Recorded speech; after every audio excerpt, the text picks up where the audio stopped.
Hey guys, tonight we're heading back to a time of lace curtains, flickering gas lamps, and an unusual fondness for mustard plasters. Yes, we're talking about the Victorians. But don't worry, you're not here to take notes for a history exam. You're here to relax. And oddly enough, the very people who made corsets fashionable also had some surprisingly soothing ideas for dealing with insomnia. So picture this, it's a foggy evening in London. The streets are damp, the air smells faintly of coal smoke and horse sweat, and your boots squelch slightly as you cross a narrow cobblestone alley. The gaslights hum and flicker above you, casting golden halos in the mist. You tip your hat to a constable and make your way toward home, though let's be honest, you're probably not going to sleep much tonight. Not because of anxiety or screen time, but because you're a Victorian, and this era's got its own way of handling sleeplessness. So, before you get comfortable, take a moment to like the video and subscribe, but only if you genuinely enjoy what I do here. And let me know in the comments where you're listening from and what time it is. I'm always curious. Now, dim the lights, maybe turn on a fan for that soft background hum, and let's ease into tonight's journey together. You duck under a heavy velvet curtain into your parlor. It's warm in here, thanks to the fire you've stoked with a few generous lumps of coal. Above the mantel, a clock ticks rhythmically, its metronome click echoing through the room. The walls are covered in floral wallpaper, and there's the faintest hint of lavender and pipe smoke in the air. These are the sounds and smells of Victorian nightfall. This is how it begins. Victorian insomnia wasn't just a nuisance, it was a genuine concern, wrapped in layers of class, morality, and even fashion. You didn't just lie awake. You were considered spiritually unbalanced, overly melancholic, or perhaps in need of some cool chamomile and stern moral reflection. And speaking of class, not everyone had the luxury of a sleepless night. For many poor Victorians, insomnia wasn't a diagnosis, it was a cold floor and thin blanket. But for the middle and upper classes, it could be an affliction that earned you a trip to the doctor, or worse, the local mesmerist. Historians still argue whether the rise in sleep-related complaints during this period was due to actual changes in sleep habits or simply an increased obsession with proper rest. Either way, you were now part of a society beginning to catalog, study, and most importantly, treat the mysteries of the night. You remove your boots with a heavy sigh, settling into your armchair. Maybe you'll try one of those new serialized novels, you know, the ones by that Dickens fellow. Or maybe you'll just stare into the fire and think about how many spoons of laudanum are too many. The answer, by the way, is definitely less than 3. There's an odd comfort in this world. Despite the grime and the gloom, the Victorians built an entire lifestyle around making nighttime bearable. The evening was a sacred time, filled with rituals. You didn't just get ready for bed. You prepared. You were supposed to earn your sleep. And that's what we're doing tonight. You're going to earn your sleep the Victorian way, with a little quiet, a little ritual, and a whole lot of storytelling. Maybe a warm beverage, too, though I'd skip the opiates if I were you. So just imagine, the fire crackles, the gaslight flickers, and somewhere down the street, a street organ plays a lullaby in the drizzle. You're wrapped in a heavy woolen blanket, eyes half-lidded, and the chaos of the modern world feels a million miles away. You're not alone. Even Queen Victoria herself reportedly suffered bouts of sleeplessness after Prince Albert's death. She found solace in long walks, quiet music, and reportedly sleeping with his clothes laid beside her. A little haunting, maybe, but undeniably intimate. And perhaps, in its own way, deeply human. Some Victorians blamed sleeplessness on an overactive brain, others on poor digestion, or even the spiritual unrest caused by industrialization. Still, many accepted insomnia as a kind of nighttime melancholy, a poetic, if inconvenient, condition. So as you drift through this first scene, keep in mind, we're not here to solve insomnia. We're here to understand how an entire era coped with it, sometimes bizarrely, often charmingly, and always with more lace than seems strictly necessary. Now, kick back. We've got 14 more sections to go. And if you're still awake by the end, well, you probably would have fit right in. You rise slowly from your armchair and make your way upstairs, the wooden staircase creaking beneath your feet. Each groan of the steps seems to echo through the quiet house, a sort of lullaby in itself. When you reach your bedroom, you're greeted by a familiar sight, heavy drapes drawn tight, a roaring fire glowing in the hearth, and the centerpiece of it all, a bed that could easily double as a four-poster stage for dramatic exits. Victorian beds weren't just for sleeping, they were for sleeping properly. You wouldn't dare collapse into just any mattress. No, your sleep setup had rules. Your bed likely towers a few feet off the ground, requiring a modest hop, or if you're of a certain status, a carved wooden footstool. It's stuffed with horsehair or feathers, the mattress tucked inside crisp cotton sheets that were likely ironed within an inch of their lives. Tightly woven, hand-embroidered linen pillowcases cradle your head, and the quilt, let's be honest, it's more decorative than practical, but tradition matters here. A lot of thought went into making sure this room felt like a temple of rest. And it wasn't all comfort. The Victorians believed a chilly room encouraged deeper sleep and moral vigor. Yes, in true Victorian fashion, temperature could be a matter of ethics. So, you crack open the window just a little, even if it's December, and allow the damp London air to mingle with the warmth of the fireplace. As you arrange the pillows, you remember a common belief of the time: beds should face east to align with nature's rhythms. Does it help? Maybe. Or maybe it just makes you feel a little more like a spiritual compass needle. Either way, the idea catches on. Historians still argue whether this spatial obsession was tied to religious symbolism or simply a popular superstition passed off as sound medical advice. Of course, this room isn't only shaped by beliefs, it's shaped by fashion. Victorians were masters of sensory overindulgence. The wallpaper is floral, of course, likely in shades of dusty rose or sage green. Furniture is dark-stained, ornate, with claw-footed wardrobes looming like polite gargoyles over your nightly routine. A lace-covered washstand stands near the bed, with a pitcher of cool water for your final pre-sleep face rinse. And if you're lucky, a chamber pot is tucked modestly behind a screen, because nothing says sleep hygiene like avoiding the midnight dash to the outhouse. Now, you might assume all this grandeur meant better rest. But often, it didn't. Many Victorians were so concerned with appearing well-rested that they neglected the true science of sleep. Beds were filled with allergens, mattresses rarely aired out, and drapery, while beautiful, trapped smoke, dust, and the odd Victorian-era spider. Still, there was comfort in ritual. You kneel briefly beside the bed, whispering a few lines of the Lord's Prayer. This was common, even for the skeptical. Insomnia, in many circles, was believed to be the devil's hour creeping in. A quick blessing might just keep the shadows at bay. And here's where the quirks really begin. Did you know some Victorians believed tucking a Bible under the pillow could ease nightmares? Others swore by placing a small sachet of dried hops or chamomile flowers directly on the mattress. Some even scattered lavender petals across the sheets. The bed wasn't just a bed, it was an apothecary, a sanctuary, and a statement piece all at once. You pull back the covers and slide between the crisp sheets. They're not warm. Not yet. That's what the bed warmer was for, a long-handled pan filled with hot coals, used to preheat the sheets before bed. Though if your housemaid lingered too long, you'd risk singed linen. Or, if you were truly refined, you'd have a rubber hot water bottle, recently popularized by the rise in vulcanized rubber production. It may not smell great, but your toes will thank you. In this quiet space, surrounded by velvet, wood, and linen, you begin to appreciate the seriousness with which Victorians approached their bedrooms. To them, poor sleep wasn't just inconvenient, it was a sign that something was out of order in the body or soul. And if nothing else, you had to look good while failing to sleep. Enter the nightgown.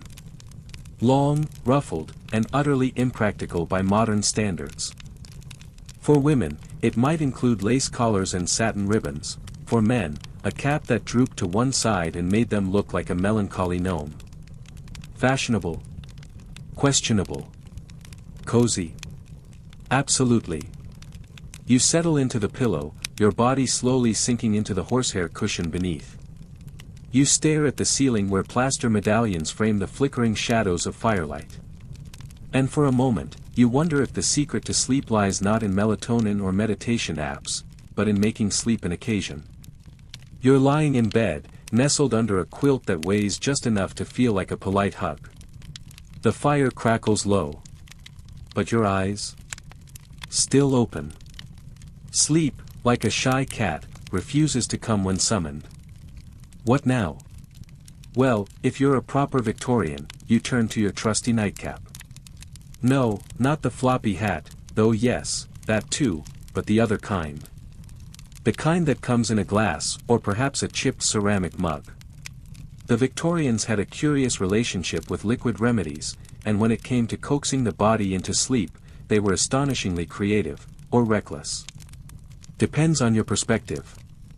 Let's start simple. You might sip a warm cup of milk, gently sweetened with honey and laced with nutmeg, believed to soothe the nerves and settle the stomach. Or maybe some warm ale, served not for the taste but for its soporific charm. You'd never admit it, but it works, especially after a second helping. Still awake? The next step involves stronger stuff. You reach for a bottle labeled Dover's powder, a popular concoction of ipecac and opium. A small spoonful, and suddenly the weight of the day lifts, replaced by a soft fog in your mind. Historians still argue whether such remedies did more to cure sleeplessness or simply knocked the patient out cold. Probably both. Pharmacies, called apothecaries in posher parts of town, were your go-to spot for sleep aids. They sold pre-mixed, soothing syrups, made of morphine, chloroform, and alcohol. Some even advertised their wares as being safe for children. One famous brand, Mrs. Winslow's Soothing Syrup, perfect for fussy babies, and insomniac adults who didn't ask too many questions. You might chuckle at this, but consider, the Victorians lived in a world without electricity, 24-hour news, or buzzing smartphones. Their restlessness came from something deeper. Guilt. Anxiety. Overwork. A stiff corset. So a few drops of laudanum at bedtime. Practically self-care. And then there was the ritual of making the brew. You shuffle to your bedside table, strike a match, and light a small alcohol burner to warm your evening tonic. The hiss of liquid meeting flame is oddly satisfying. You cradle the cup in both hands, its contents swirling like a storm in miniature. The smell is medicinal, floral, and a little sinister. Many of these concoctions were homemade, passed down through family lore.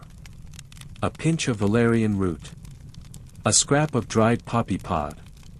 Some even steeped lettuce leaves in hot water, a humble sedative that still shows up in sleepy-time teas today. But not all these nightcaps were ingested. Some were inhaled. You lie back and uncork a tiny bottle of aromatic vinegar. It smells like lavender and ammonia, sharp enough to jolt your sinuses but oddly refreshing. Others opted for burning herbs like rosemary or sage, believing the smoke chased away both demons and bad dreams. You cough once, shrug, and let the incense cloud the room in sleepy swirls. And of course, there were those who took it too far. One peculiar trend in the late Victorian era involved sniffing ether-soaked cloths, meant as an anesthetic, but often repurposed for sleep. You'd lie back, press it to your face, and drift off, sometimes with your eyebrows singed from the residue. Still, for all the dangers, these brews and vapors were treated with a kind of reverence. They weren't party drugs, they were night rituals. You trusted the pharmacist. You trusted the process. And when you held that warm, odd-smelling cup to your lips, you weren't just drinking to sleep, you were participating in a centuries-old dance with dreams. As you finish your nightcap, you feel your body soften. Your limbs loosen. Your eyelids flutter, just a little. The room seems quieter, warmer, safer. The weight of the quilt presses gently on your chest, grounding you like a hand on your shoulder. You blow out the candle. The darkness is thick. Total. But in this velvet silence, you can hear the gentle drip of the faucet in the wash basin, the tick of the mantel clock, the distant creak of your neighbor's floorboards through the wall. These are the lullabies of a Victorian night. Somewhere in the back of your mind, you recall a fringe theory that used to circulate in certain social circles, that dreams could be influenced by the flavor of your nightcap. Port wine meant vivid visions, while laudanum-laced tea brought heavy, wordless blackness. Whether it's true or not, you let the thought roll over you like fog over the Thames. And just when you think you might finally fall asleep, your stomach growls. But don't worry, we'll deal with that snack craving a little later. Still no sleep. You shift a little under the covers, the rustle of the sheets loud in the otherwise silent room. You sigh, softly. Your toes are warm now, thanks to the hot water bottle, and your head is pleasantly hazy from the nightcap. But your mind? Still wandering. Still thinking about that unpaid coal bill or that suspicious cough your neighbor won't stop having. And so, you do what many Victorians did, you get up. Quietly, of course. You reach for your dressing gown, wrap it around yourself, and slip your feet into house slippers so heavy they feel like woolen bricks. Then you do something that might surprise your modern self, you head outside. Yes, Victorians swore by a little nighttime air to cure what they called nervous sleeplessness. In fact, one particularly eccentric physician recommended walking no fewer than 27 times around the block, while breathing deeply and thinking only of cows. It's unclear whether the cows were meant to calm you or distract you. Historians still argue whether this bovine obsession stemmed from pastoral nostalgia or was just a peculiar form of sleep math. Outside, the streets are calm, slick with recent drizzle, and dimly lit by gas lamps. The air smells faintly of soot, rosewater, and chimney smoke. You breathe in. And honestly, it's not half bad. You pass a baker's window, its panes fogged from the warmth within. A soft golden light flickers inside as a boy kneads dough, morning bread already underway. You walk slowly, counting your steps. You've heard that sleep comes easier if the body is gently tired. Not overworked, just coaxed. You remember reading advice in one of those penny magazines: if wakefulness troubles thee, walk until the toes tingle and the eyelids droop. Strangely poetic. Deeply impractical. You turn down a side street and spot something peculiar in the window of an apothecary. A sign advertising a sheep essence elixir, to soothe even the most stubborn mind. Whether it's a joke or not is unclear. Victorians had a thing for using animal metaphors in sleep science. Counting sheep wasn't just a metaphor. It was a full-blown lifestyle. In rural towns, people often slept in the same room as their livestock. Not just out of necessity, but because the sound of gently breathing sheep, or, more commonly, chickens, was considered comforting. If you didn't have a farm animal handy, don't worry. There were alternatives: thick woolen mufflers wrapped around the ears to simulate the sound of wind through pasture. Or, and I'm not kidding, recordings of animal sounds played on early wax cylinders. The 19th century equivalent of a sleep playlist. You pass under a flickering gaslight and chuckle softly.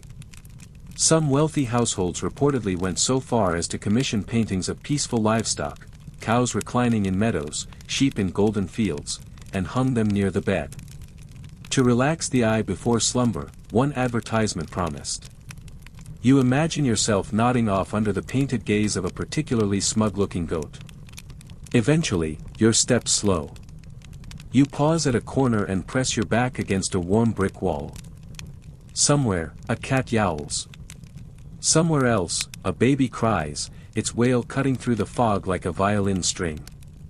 You wrap your arms around yourself and think, oddly, of oats. Yes, oats. A favorite Victorian remedy for sleeplessness involved a hot oat poultice placed directly on the abdomen. Not for eating, just warming. Supposedly, the weight and scent of the oats tricked the stomach into stillness and the mind into surrender. Whether it worked is another matter entirely. But as far as rituals go, it certainly beat bleeding. You wander home, guided by muscle memory more than conscious thought. As you pass familiar doors and foggy windows, you feel something loosen inside you. Maybe it's the walk. Maybe it's the cold. Maybe it's just the fact that, for the past 30 minutes, your brain hasn't been allowed to spiral. You've been too busy not tripping on cobblestones. Back inside, you remove your slippers and cloak. The fire's embers are low now, a soft orange glow peeking through the grate.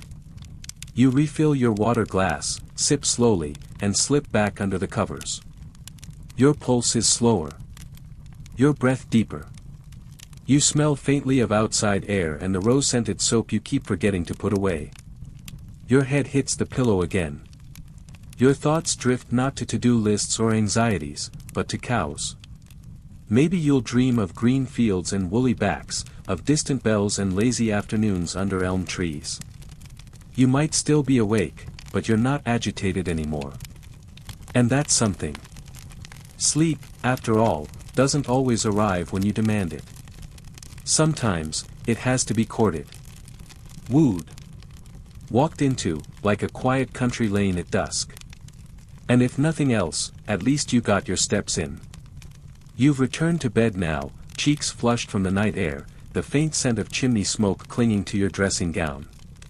The sheets are cool again, but your body is warm, your limbs heavy.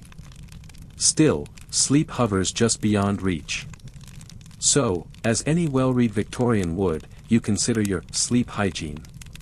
Not a term they used, of course, but the Victorians were remarkably obsessed with keeping things in order, including the ritual preparation of body and soul for bedtime.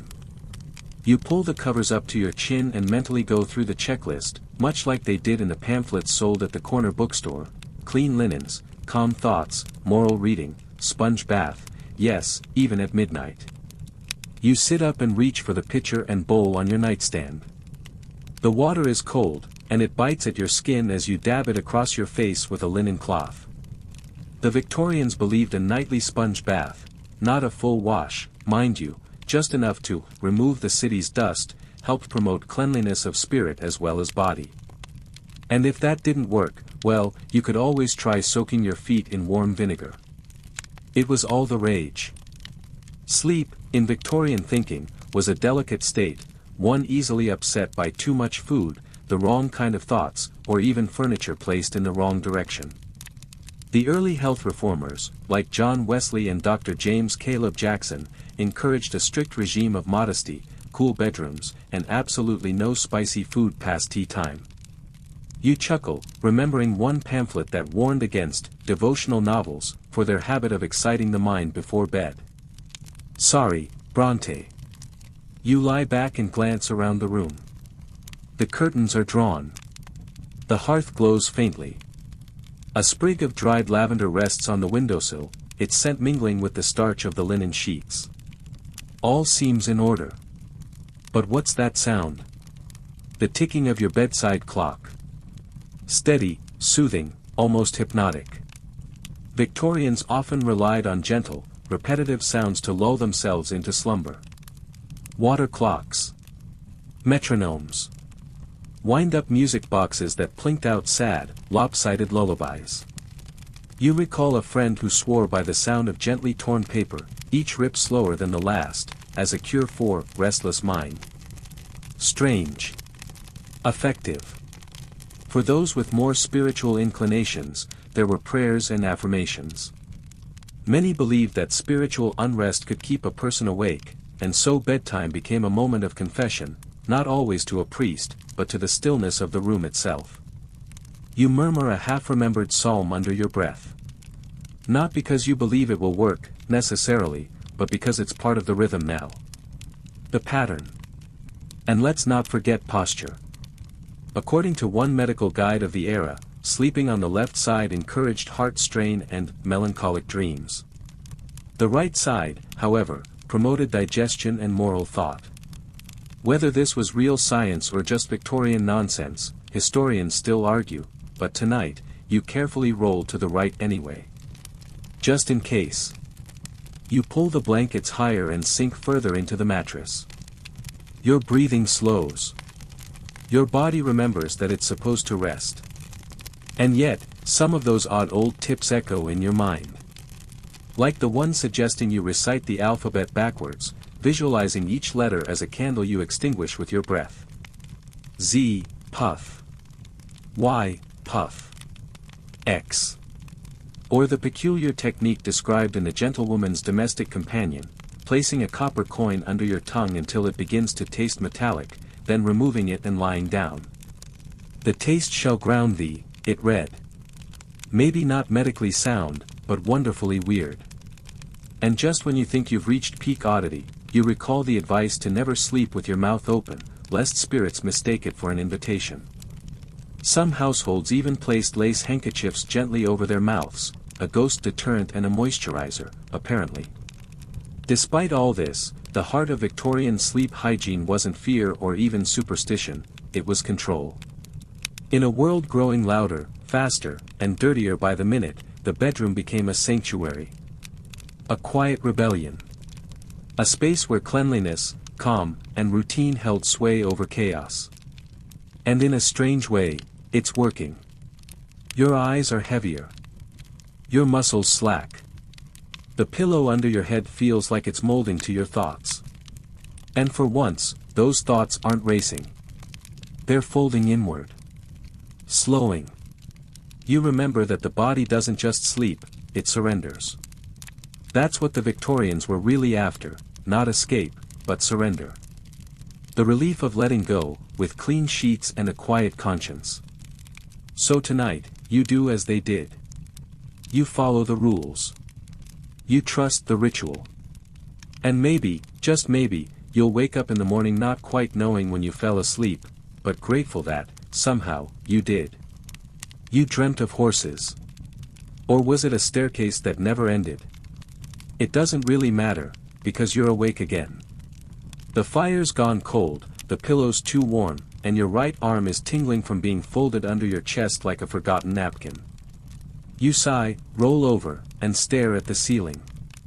Welcome to Victorian Insomnia, round 2. But let's say you aren't among the upper crust. Let's say your bed isn't stuffed with feathers but with straw, or even nothing at all.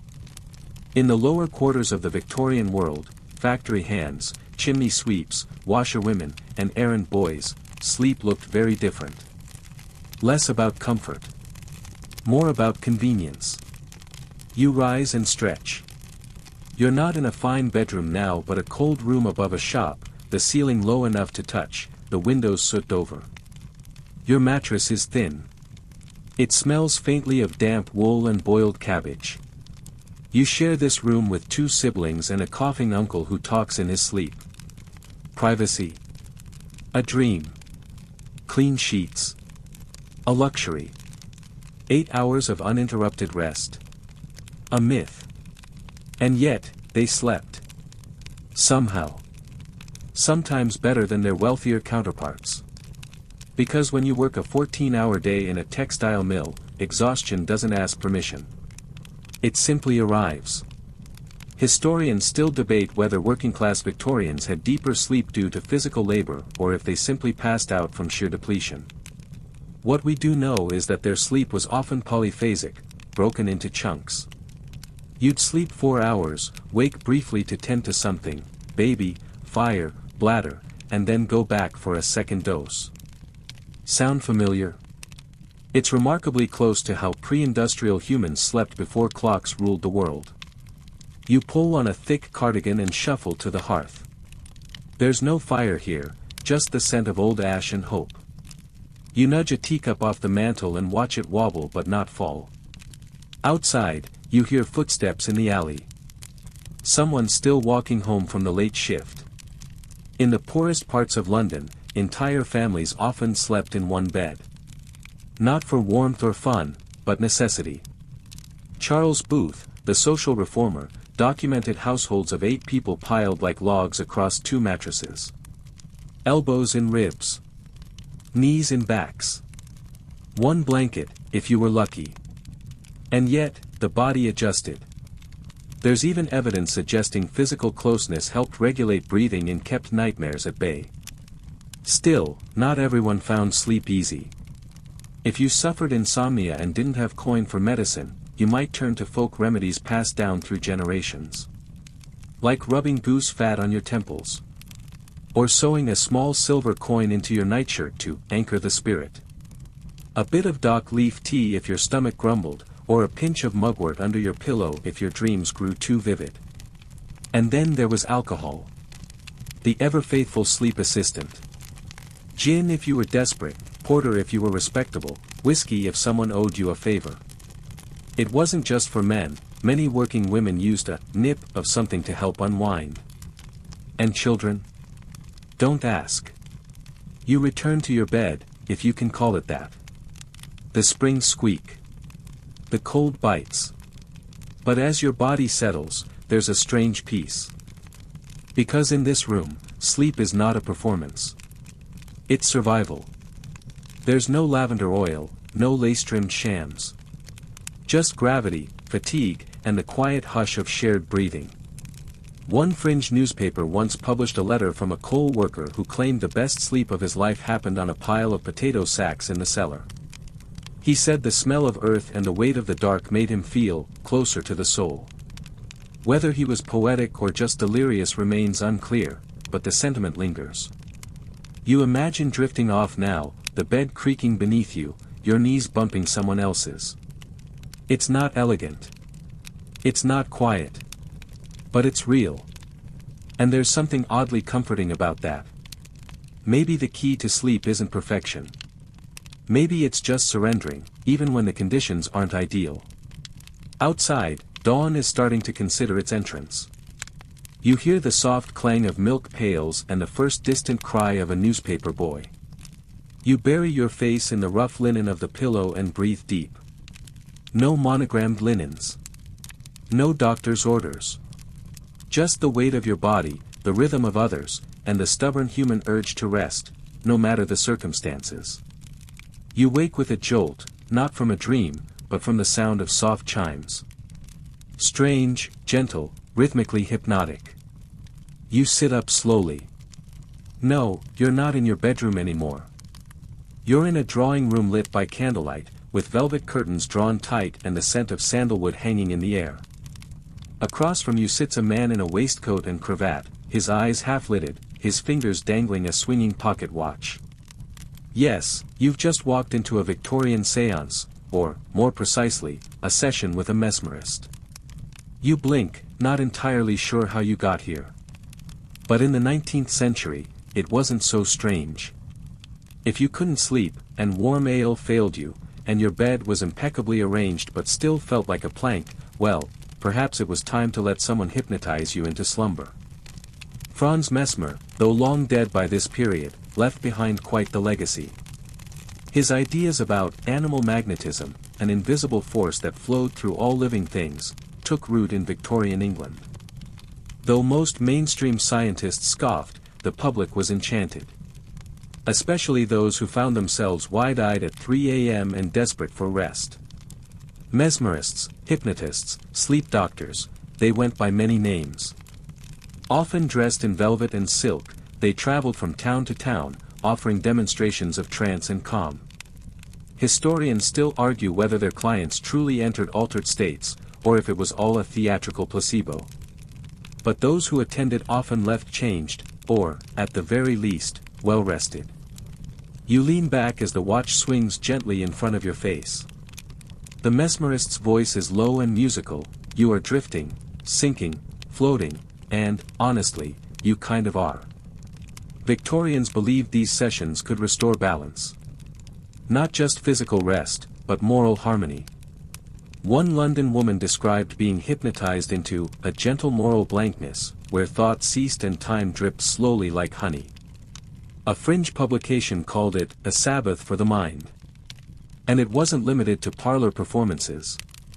Medical doctors, at least some of the more adventurous ones, began to incorporate hypnotic suggestion into their treatments. They would whisper to patients as they lay down, "Your limbs are heavy, your eyes are closing." This practice was especially popular among nervous ladies, a Victorian catch-all for anyone experiencing stress, anxiety, or the audacity to speak their mind. You shift on the settee. A dog-eared pamphlet nearby reads, "The Tranquility Cure, Hypnotism for the Restless Soul." Inside are step-by-step instructions for self-hypnosis. Focus on your breath. Imagine a dark tunnel. Visualize each thought as a candle being snuffed out, one by one. Others took it further. Some households hired live-in mesmerists, yes, live-in, to help family members sleep, manage nerves, or balance the energies of the room. Whether this involved real skill or just an excellent poker face remains up for debate. Then, of course, came the backlash. Clergymen warned that hypnotism opened the door to demonic suggestion. Newspapers published cautionary tales of women hypnotized into scandalous behaviors or even marriage. And skeptics argued that most mesmerists were charlatans selling naps for a price. All valid concerns, but also, maybe just sour grapes from people who hadn't had a decent night's sleep in months. You breathe deeply now, the candlelight flickering in time with your pulse. Whether this trance is real or imagined doesn't matter much anymore. Your body feels lighter. Your limbs tingle. The clock on the mantel ticks slowly, almost like it's being pulled through molasses. One fringe case you remember reading involved a man who became so good at self-hypnosis he was able to nap standing up on the omnibus. Witnesses said he swayed gently, like a tree in the wind, and woke only when the driver called his stop. A miracle of focus. Or just a man who really needed sleep. Back in your seat, the mesmerist whispers one last time, "You are safe, you are warm, you will awaken when you are ready." You nod, half-consciously. Because yes, you are ready. Ready for a sleep that isn't coaxed by tonics or foot baths, but by suggestion, imagination, and the power of simply letting go. So tonight, if counting sheep fails, and your mattress squeaks like a haunted violin, just close your eyes, and imagine a pocket watch, swaying gently in the dark. You're alone again now, tucked back into your bed, but something's different. The silence. It's not quite silent. A soft, steady rhythm fills the room, a ticking, a humming, a faint gurgle of water from somewhere deep in the house. Victorian homes weren't silent at night, not if they could help it. In fact, many Victorians believed that sleep came easier with the right kind of noise. You might be surprised to learn that white noise, that modern miracle of sleep apps and YouTube loops, had its 19th century equivalents. If you were lucky, the grandfather clock in the hallway ticked with a soothing precision. Or perhaps you had a mechanical music box, a dainty wind-up tin device that plinked out lullabies just long enough to distract your restless brain. For the wealthier families, indoor fountains were not unheard of. Small, tiered porcelain pieces placed in the corner of the drawing room or bedroom, their gentle trickle creating a constant, calming backdrop. Sound familiar? Historians still argue whether these water features were installed for aesthetics or mental health, but given the era's obsession with nervous disorders, it's probably both. You lie back and listen. A clock. A breeze. Somewhere, a newspaper page rustles. It might seem mundane, but to the Victorian ear, these were lullabies. Even the materials of the house contributed. Heavy curtains muffled the sounds of the city, while the creak of wood under settling weight had a grounding quality. If you lived in the countryside, the chirp of crickets or the distant rumble of a cart might be your nighttime orchestra. One little-known fad of the late 1800s involved a curious device called a whisper horn, a small tin funnel you placed at your bedside. Attached to a rubber tube and worn near the ear, it transmitted soft ambient sounds from a nearby room, usually another ticking clock, or a person snoring gently. Yes, the Victorians invented sleep sharing before the internet did. You shift under the covers. The candle has burned low now, the wax pooling at its base. The fire's just a dim ember. And yet, these tiny noises, the tick, the drip, the breeze, have become a sort of sonic wallpaper. Nothing jarring. Just enough to remind you the world is still turning. One particularly fringe method involved laying dried paper beneath the bed legs. As the house cooled and the frames subtly shifted, the paper would crinkle ever so slightly, giving off a soft static crackle that some swore lulled the body into dusk. Was it pseudoscience? Definitely. Was it charming? Unquestionably. Children, too, had their own sonic comforts. Wind chimes strung just outside windows, or tiny rattles filled with lavender seeds and pinned inside their bedding. Some families even stitched brass bells into the corners of baby quilts, not to alert anyone, but to let the child fall asleep listening to their own small movements. And let's not forget the urban lullabies, the late-night clip-clop of horse hooves on cobblestone, the distant hiss of steam engines at the edge of town, or the muffled chatter of a nearby pub just before last call. You hear that sound now, don't you? Just a little. The world winding down. You take a deep breath. The room feels fuller somehow. Alive, in its quiet way. Not threatening, but occupied. The kind of silence that doesn't leave you alone with your thoughts, but instead partners with them, carries them gently out of reach. You think of one pamphlet you once read, Sounds of the Night and their influence upon the nervous constitution. It suggested placing a bowl of marbles near an open window. If the wind blew just right, the marbles would shift and click gently against each other, mimicking the sound of soft rain. Yes, it's absurd. Yes, someone definitely tried it. The point is, Victorians didn't fight sound, they choreographed it. They built soundscapes, often accidentally, that modern sleep scientists would recognize instantly. Repetition. Soft volume. Predictable rhythm. So as you listen now, to your own 21st century clock or the hum of your fan, know that you're part of a long, slightly strange tradition. One that stretches back to gaslit parlors and whisper horns. One that says, if your mind won't quiet, let the world around you do it instead. The ember in the hearth pulses once, then fades to black. You exhale. The ticking continues. Sleep finally begins to tease the edge of your awareness, but your mind wanders once more, this time not to clocks or cocoa, but to your dreams. Or rather, to the Victorians' endless fascination with theirs. To them, dreams weren't just weird mental movies, they were messages, portals, diagnoses, sometimes even warnings. A Victorian couldn't simply wake up, stretch, and go on with their day after dreaming of a staircase made of sardines. No, they needed to analyze it, journal it, perhaps even write to a local newspaper about it. You roll over and imagine the scene, a woman sitting upright in bed, hair in rags, lighting a candle just enough to scrawl down the details of her night's visions. The dream journal, a staple of the Victorian nightstand. Not just a place for recording fantasies, but a tool for moral self-examination. What you dreamed, they believed, reflected the quality of your soul.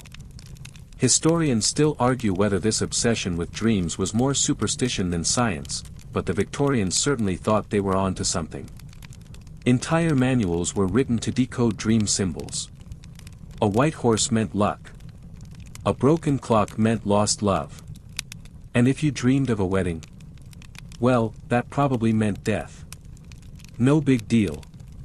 You pull your own mental covers tighter. Sleepwalking, too, fascinated them. Somnambulism was the perfect blend of science and spookiness, a condition that allowed for both sympathetic diagnoses and thrilling gossip. There were stories of girls walking across rooftops in a trance, or men writing coherent letters while fast asleep.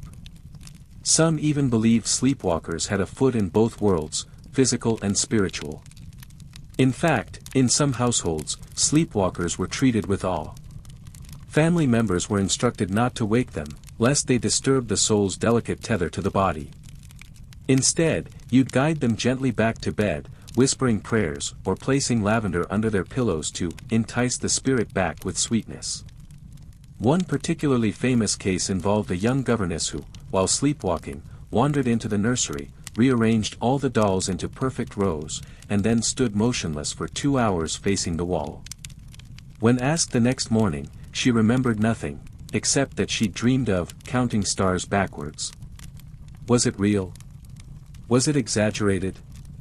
The Victorians never really cared. They loved the idea that even in sleep, the body could be dramatic, emotional, haunting. And let's not forget the fringe theories.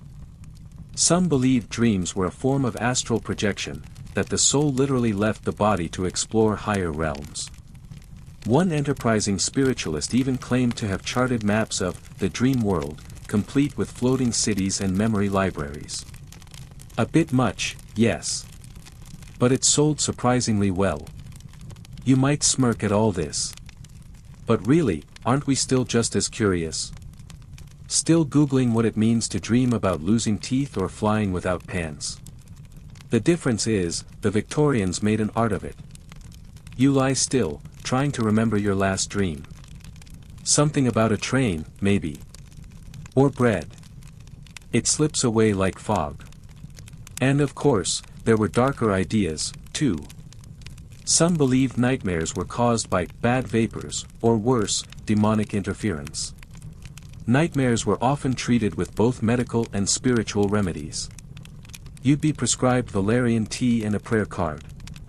Perhaps a tiny talisman tucked under your pillow for protection. Some even sprinkled salt in the corners of the room to keep the night's teeth dull. But not all dreams were unwelcome. Some Victorians encouraged lucid dreaming, though they didn't have a name for it yet. They believed that with enough practice, one could learn to control dreams, to steer the ship instead of just riding the waves.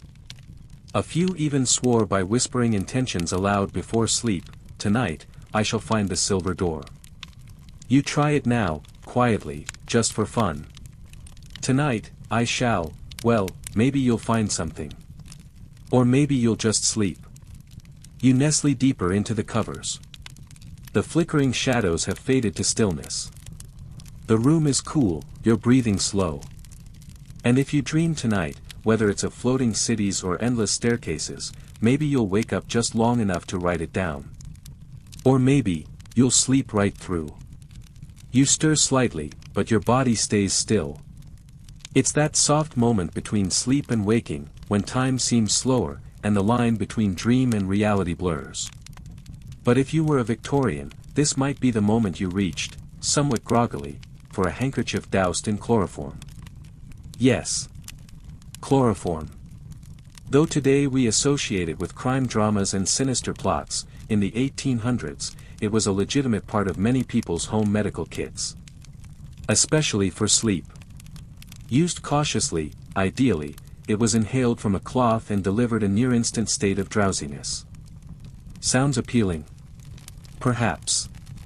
But there's a reason it didn't stick around on pharmacy shelves. Doctors initially used chloroform for surgical anesthesia, but its sedative effects soon attracted insomniacs. Just a whiff and your limbs would soften, your mind would melt, and consciousness would flutter away like a moth toward a gas lamp. A few too many whiffs, though, and you might not wake up. Historians still argue whether the home use of chloroform for sleep was genuinely widespread or just sensationalized in journals and fiction. Either way, it had its moment. But if chloroform sounded too extreme, the average Victorian still had quite the chemical cocktail at their disposal. Laudanum, essentially opium dissolved in alcohol, remained the darling of the sleepless. You could buy it at the corner chemist, no questions asked. And not just for grown-ups, some formulations were marketed for teething infants, because of course they were. You lie back and imagine a Victorian apothecary, shelves lined with dusty glass bottles, labeled in curling black script. Ether. Valerian. Tincture of hops. Sleeping draughts. Each promising serenity in liquid form. But also hiding something darker, a fine line between relief and risk. Victorians often approached sleep the way a chemist might approach an experiment. Carefully measured doses, handwritten instructions, and, often, little understanding of long-term effects. A popular fringe remedy was bromide of potassium, which quieted the nervous system and became popular among overworked clerks and sleepless housewives. The downside? Over time, it could cause hallucinations, skin rashes, and, according to one source, a slow retreat of personality. Not ideal. You shift slightly under your blanket.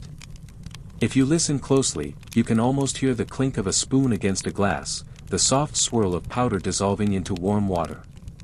And this wasn't just about comfort. Victorians viewed sleep as essential to moral order. A person who couldn't sleep might be judged as weak-willed or spiritually unbalanced. So taking chemical aid wasn't necessarily shameful, it was part of reclaiming control. You weren't escaping reality. You were taming it. One particularly peculiar treatment involved inhaling gas through a delicate silver mask, attached to a hose that connected to a chamber filled with ether or nitrous oxide. The goal wasn't total unconsciousness, just to loosen the grip of the mind. Some spas even offered oxygenated sleep sessions, complete with relaxing music and reclining chairs. And there were people who went even further. One London gentleman of considerable wealth constructed what he called his slumberarium, a specially padded chamber, devoid of color and sound, where he could lie suspended on a silk hammock and inhale a rotating schedule of soothing vapors. He claimed to sleep in 17-minute increments, then wake to jot dream fragments on parchment. Whether he was enlightened or deeply unwell is, frankly, anyone's guess. You take a long breath. Thankfully, you haven't inhaled any fumes tonight, just the soft, safe stillness of your own room. But it's humbling to realize how far people once went just to find peace after dark. And yet, you can't help but admire their commitment. They didn't give up when sleep slipped away, they engineered it. Bottled it. Dreamt of it with scientific fervor. So tonight, as you lie here in quietness, with your modern comforts and your candle burned low, remember, sleep is an ancient quest. And while you probably shouldn't keep chloroform on the nightstand, the spirit of seeking peace remains timeless. Close your eyes now. Let your breath deepen. And if your dreams turn a little strange, just be grateful they weren't bottled. You're deeper into the night now, cocooned in a world that's finally started to go quiet. But before your breath slows too far, before your thoughts fully blur into dreams, there's one last thing that nudges your awareness: how different bedtime looked depending on who you were. In the Victorian era, sleep wasn't just a universal human need, it was a class performance. Let's start at the top. If you were a duchess, or even just had a house with more than one servant, you probably didn't make your own bed, draw your own bath, or even lay out your own nightgown. A maid would have fluffed your pillows, lit the fire, and left your slippers just so beside the bed. There might even be a gentle knock at the door as she brought in a silver tray with warmed milk or barley water.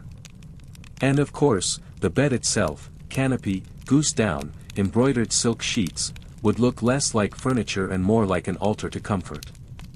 Now picture yourself on that mattress, reclining gracefully, book in hand, perhaps Jane Eyre or something scandalous if you're feeling reckless. A servant snoozes outside your door, in case you need anything before morning. If you suffer insomnia, there's a monogrammed sleep mask nearby, perhaps even a vial of calming salts, which we both know is just diluted laudanum in fancy packaging. Meanwhile, if you were among the working class, or lived in the countryside, your sleep might look a little less curated. No silk. No servants. Just practical warmth. A straw mattress on wooden boards. Blankets patched from old clothing. Maybe you'd share a bed with siblings, cousins, or even a neighbor's child for lack of space. And in winter? Don't even think about it. Your breath would freeze on the windowpane before the sun even rose. Yet here's the twist: wealth didn't always mean better sleep. Historians still argue whether the upper classes truly slept more soundly than their servants. Diaries of noblewomen are filled with entries about sleepless nights, while letters from scullery maids often describe sleeping like the grave after long shifts. Perhaps there's something to be said for exhaustion as the world's most effective sleep aid. You stir slightly, imagining the contrasts. A rich man might sleep in silence, behind two doors and thick velvet drapes. A poor man might rest beneath newspaper blankets in a boarding house, with snores and coughs echoing off every wall. Yet both, at least on good nights, might drift off under the same moon, to the same dreams, breathing the same cool night air. Even within homes, the divide was clear. Children were often shooed off to cold attics or cramped rooms, while guests got the plush guest room with the spring mattress and feather pillows. Governesses, those strange in-between figures, were sometimes granted a small, sparsely decorated room between the children's quarters and the servants' stair. Quiet, but never quite comfortable. And then there were the oddities. Wealthy eccentrics who insisted on sleeping standing up, or in hammocks, or under pyramids of copper wire to align the spiritual current.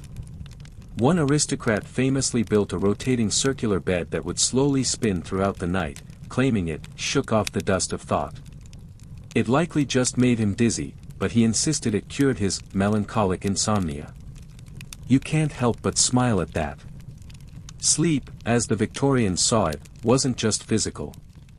It was social, spiritual, symbolic. Where you slept said something about who you were, and perhaps even how your soul was doing. Still, no matter the room or the rank, the struggle remained. Sleep could be a refuge or a torment. It could slip in silently or evade the most luxurious bed in the house. It was the one thing that leveled everyone, eventually. So tonight, as you lie here, think about those many rooms, those many lives. The Duchess in her silks. The coal worker on his cot. The maid who collapsed in the pantry before she could even untie her apron. All of them chasing the same thing, rest. You breathe in. Breathe out. And somewhere, in that old house of memory and imagination, the drapes rustle, the embers flicker, and the beds, rich or poor, creak just slightly, as the night deepens. The room is still. You shift slightly, feeling the quiet weight of the blankets, your fingers brushing the edge of the pillow. And suddenly, your stomach grumbles. It's a low, embarrassed kind of rumble, the kind that no amount of bed fluffing or breath counting can ignore. Ah yes. The midnight snack. In the Victorian world, this moment brought with it a flurry of opinions, prescriptions, and eyebrow-raising theories. Some experts swore that eating before bed would ruin your digestion, cloud your dreams, and tempt you into moral laziness. Others, more forgiving types, suggested a small morsel could help settle the humors and coax the body into calm. You sit up slowly, wrap yourself again in your dressing gown, and pad down the hall toward the scullery. The floorboards creak underfoot, each step louder in the hush of the hour. You open the larder door and glance around. Beef tea. Yes, you read that right. Beef tea. It was considered the ultimate Victorian night tonic. Thin, salty, and warm, it was essentially broth, sometimes sipped in dainty cups like medicine.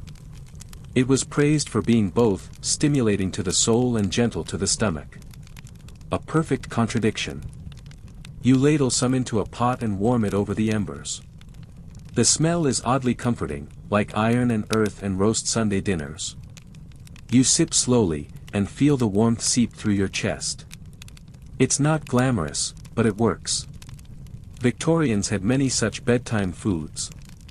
Toasted oatcakes, soaked in milk. Stewed prunes, for reasons we won't go into. A crust of bread with a pat of cold butter. And if you were lucky, or slightly reckless, a spoonful of jam dissolved in brandy, sleep cordial, for the restless gourmand. Children often received warm milk with a drop of rosewater, or sugared barley drinks. In country homes, there might be porridge left on the stove, thick as paste but guaranteed to coat your belly like a wool sweater. And yet, not everyone approved. A famous medical manual titled Principles of Correct Rest warned that eating after 9 p.m. would lead to erratic dreaming, listlessness, and melancholic vapors. One particularly intense doctor even claimed that cheese before bed increased the likelihood of night phantoms.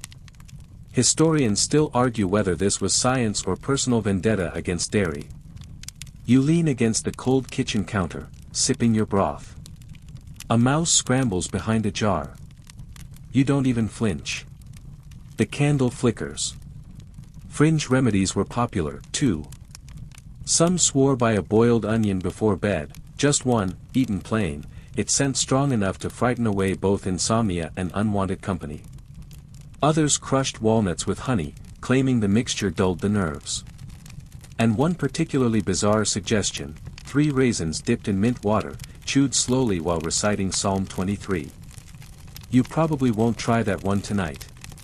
The truth is, Victorians didn't really know what helped, only what didn't. Heavy pies? A mistake. Eels in aspic? Better avoided. But simple, warm, digestible foods? They earned their place in the ritual. You finish your broth and wash the cup quietly. As you walk back down the hall, your body already feels different. Less twitchy. More grounded. You're not full, exactly. Just satisfied. Cared for. Back in bed, you pull the covers to your chin. The room smells faintly of broth and wax. You think of all the souls through time who've crept down to kitchens in the dead of night, seeking something to quiet the body while the mind wandered restlessly. One old diary entry from a Lancashire grandmother claimed her best dreams came when a biscuit was in the belly and the bed had time to forget the day. There's a kind of gentle wisdom in that. You turn onto your side, the mattress groaning slightly in protest. The candle gutters low, then dies. And as your eyes begin to close, your last conscious thought is this: maybe sleep isn't a single act. Maybe it's a recipe, carefully assembled, lovingly stirred, and best served warm. You've drifted in and out for a while now. Those soft waves of semi-sleep where time bends, dreams start before they're welcome, and reality feels just a little out of sync. You open your eyes for a moment, and something's different. The room is brighter than it should be. Not sunlight. Not candlelight. But something harsher, colder, and unfamiliar. You sit up, blinking, and realize this is no longer the soft flicker of gaslight or the warm glow of a fire. This is electric. In the late Victorian era, everything began to change, including the night. Once, the dark had been a cue, a gentle signal to wind down, slow the breath, dim the senses. But now cities sparkled with new invention. Electricity had arrived, and with it came an entirely new relationship with sleep. Electric lighting allowed factories to run longer, reading to extend past sundown, and household chores to creep into hours once reserved for dreaming.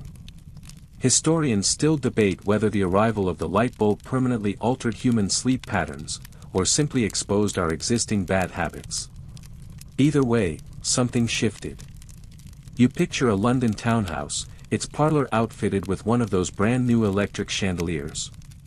Flick a switch, no soot, no smoke, no waiting. Just brilliant, sudden light.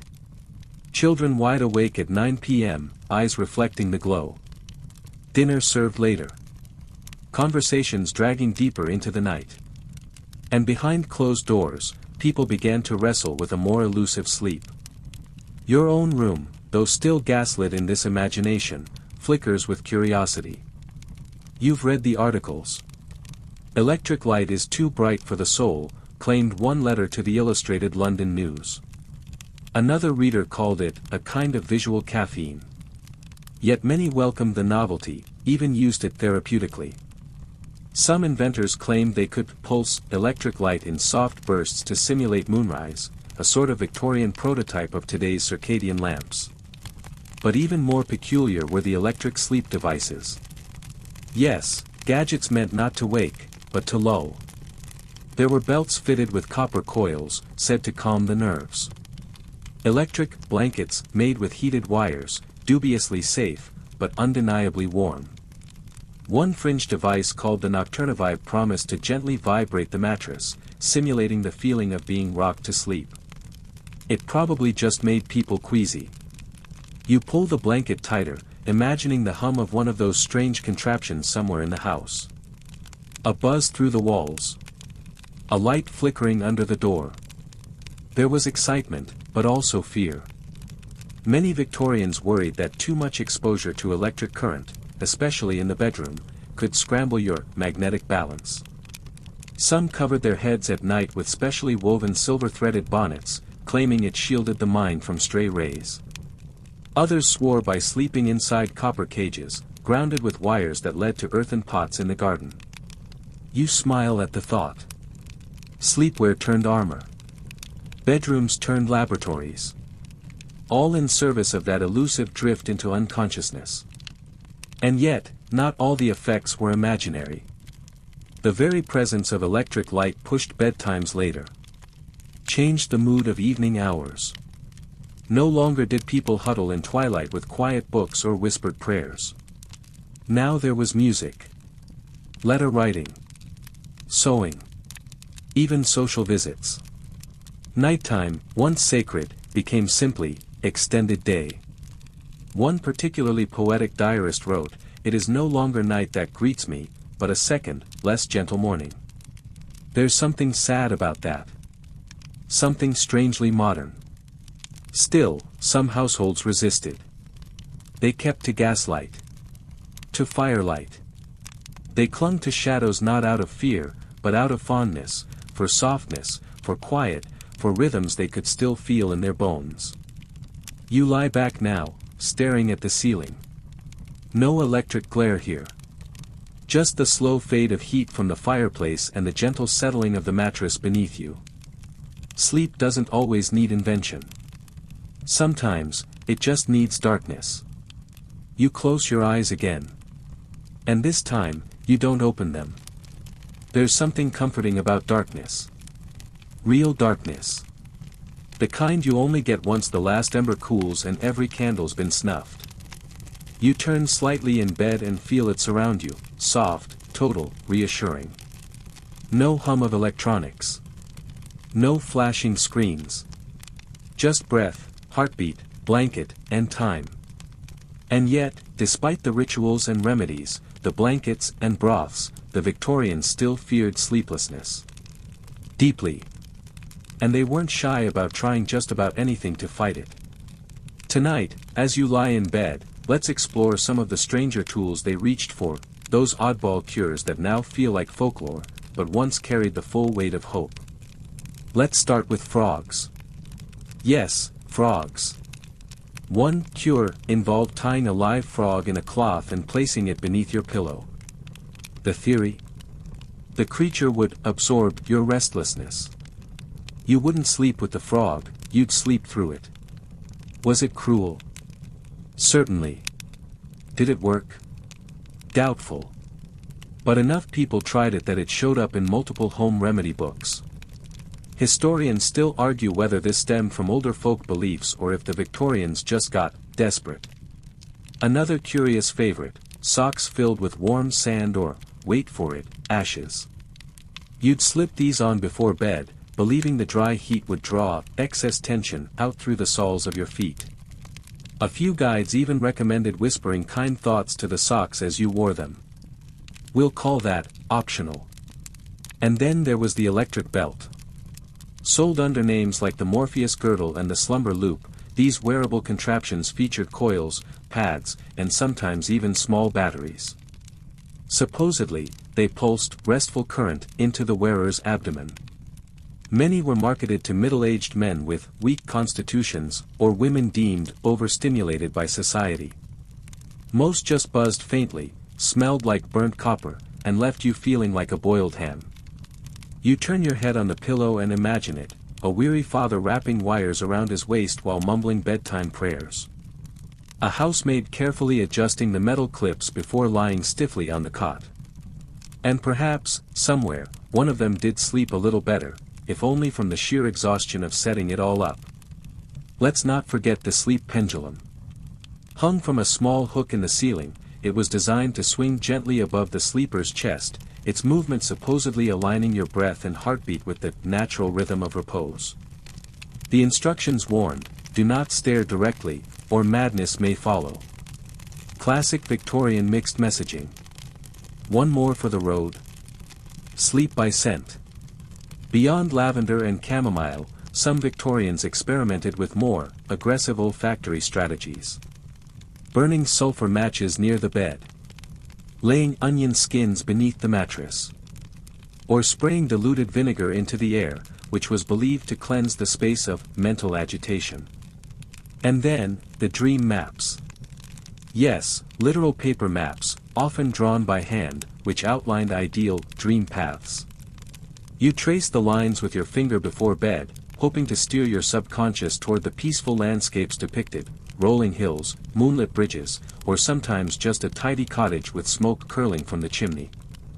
These maps were deeply personal, emotional, imaginative. And maybe, just maybe, they worked. Because what all these remedies had in common, frogs, belts, onions, and all, was belief. Belief that sleep could be summoned, designed, engineered. That it wasn't just a passive act, but a nightly project. A kind of art. You breathe in. The air is still, tinged with a hint of cooling ash. Your limbs feel heavier now. There's no frog under your pillow, thankfully. No belt buzzing around your ribs. Just the comfort of knowing that even the oddest traditions sprang from the same yearning, to rest. To drift. To be still. And if tonight your own mind is restless, remember this, you don't have to get it perfect. You don't need the right tea or the right sock or even the right ritual. You just need willingness. To try. To trust. To lie back and say, softly, I am ready. The darkness presses close. Not in a fearful way, but like velvet, soft, weightless, infinite. Sleep is near. You're still here, but different. Heavier, softer, quieter inside. The bed seems to hold you more fully now, the sheets finally warm to your shape. Even your thoughts, once darting and playful, have slowed to a drowsy drift. And as we slip into this final stretch of the Victorian night, we arrive not at a cure, but a truth. Insomnia, for all the tricks and tinctures, isn't always something to defeat. Sometimes, it's something to move with, like a tide. And the Victorians, strange and stubborn as they were, understood this in their own way. Imagine the long hours between midnight and dawn, when the world grows stillest. A chimney sweep lies awake beneath a patched quilt, watching the ceiling slowly change color.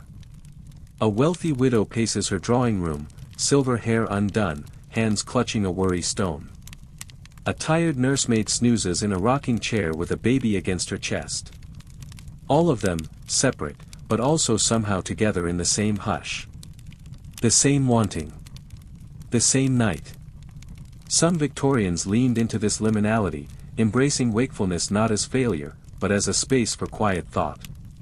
It was called the second sleep, an idea that between two stretches of rest, a person might pause, reflect, even read or write before gently returning to bed. Diaries from the era are filled with these midnight interludes, poems scribbled by candlelight, letters begun in silence, prayers whispered to the ticking clock. Historians still debate whether the two-phase sleep model was natural or imposed by pre-electric routines. But for those who lived it, it often felt right, a rhythm that allowed the mind to breathe. You stretch one foot under the covers, testing the edge of warmth, and then draw it back in. Outside, the city sleeps. Even the gas lamps seem quieter. A cat passes across the sill. Somewhere, a carriage wheel ticks by like a heartbeat. And in this space, this soft pause before morning, you understand something the Victorians tried so hard to chase, that sleep isn't always about unconsciousness. Sometimes it's about stillness. Sometimes it's enough to just rest. No goals. No fix. No potion or pose. Just lying here. Breathing. Being. One letter from a retired sea captain, written in 1893, ended with the line, "I find I do not sleep like I used to, but I do not mind it. I find peace, too, in lying still, and listening to my heart." And maybe, that's the answer. Not beef tea. Not pocket watches or woolen foot wraps. Just acceptance. That sleep may come slowly, but it will come. It always does. Not as command, but as invitation. So tonight, whether you've nodded off 3 times already, or you're still hanging on by a thread, let yourself arrive gently at the end. Let the stories and steam, the lace and laudanum, drift backward into history. Because you're not in Victorian London anymore. You're here. Safe. Wrapped in stillness. And now, just before dawn, just before your thoughts dissolve completely, let's slow everything down even more. Your breathing is easy now. In, and out. In, and out. The room is dark, quiet, still. Let the weight of your body sink into the mattress, shoulders soft, arms heavy, legs loose and warm beneath the blanket. Imagine the hush of velvet drapes brushing the floor, the faint scent of lavender on your pillow, the soft ticking of a distant clock as it marks the passing seconds. There's nothing to do now. Nothing to solve. No more strange remedies, no more frogs, no flickering lamps or creaking boards. Just the calm. The quiet. The space between thoughts. Let your breath guide you deeper. Let the last flickers of candlelight fade away. Let the sounds blur, until even the ticking melts into silence. You've earned this. You've wandered through streets lit by gaslight, sipped warm tonics beside glowing hearths, felt the weight of history's oddest comforts. And now, you've arrived. At rest. If your thoughts return, let them drift like fog across the Thames. Gentle. Weightless. Gone. There's no rush. You can stay here as long as you like. The world will wait. The morning will come. But for now, stay in the quiet. Let sleep find you. Softly. Silently. Sweet dreams.